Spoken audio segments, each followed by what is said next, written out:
ጨነቃት ጠበባት የዳዊት ከተማ የጌታ መወለድ ታምሩ ሲሰማ ወረደ መልአኩ ምስራች ሊያወራ የሕፃኑ ክብር በምድር አበራ።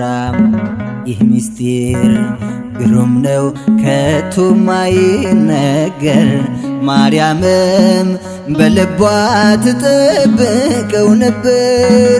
ይህ ምስጢር ግሩም ነው ከቶ ማይነገር ማርያምም በልቧ ትጠብቀው ነበር። ድንግል ፈጣሪዋን ወለደችው በመጠቅለያው ጠቀለለችው። የለምና ስፍራ ለእንግዶች ማረፊያ ግርግም አስተኛችው በከብቶች ማደሪያ። የለምና ስፍራ ለእንግዶች ማረፊያ ግርግም አስተኛችው በከብቶች ማደሪያ።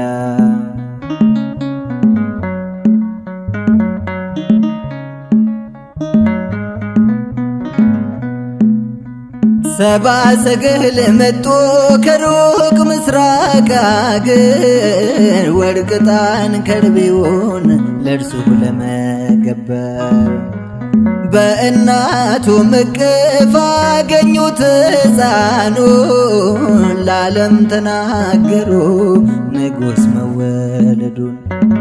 ይህ ምስጢር ግሩም ነው ከቶ ማይነገር ማርያምም በልቧ ትጠብቀው ነበር።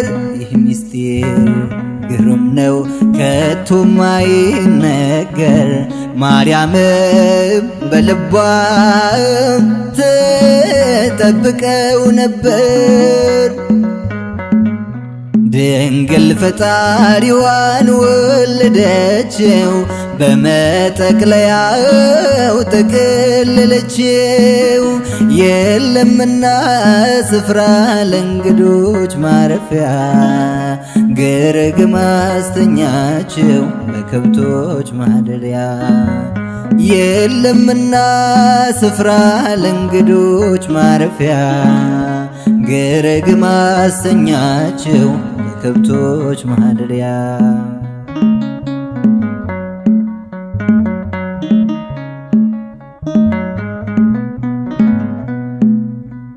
የይሁዳ ምድር ምስጋና ተመላች ንጉሥ መጥቷልና ከናዝሬት ገሊላ። ታምሩን ትናገር ቤተልሔም ታውራ ዝማሬ ሲውጣት ተረስቶ ቆጠራ። ይህ ምስጢር ግሩም ነው ከቶ ማይነገር ማርያምም በልቧ ትጠብቀው ነበር። ይህ ምስጢር ግሩም ነው ከቶ ማይነገር ማርያምም በልቧ ትጠብቀው ነበር። ድንግል ፈጣሪዋን ወለደችው በመጠቅለያው ጠቀለለችው።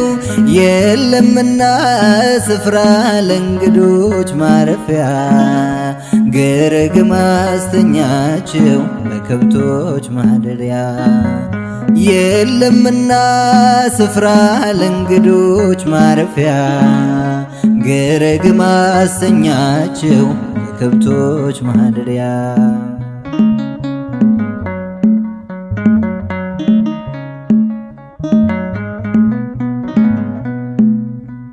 የማይታይ ታየ ተዳሰሰ እንደ ሰው በጠባቡ ደረት አዳምን መሰለው። ገረማት በቦታ ታናሿን ሙሽራ ተዋህዷልና ቃል ከሥጋ ጋራ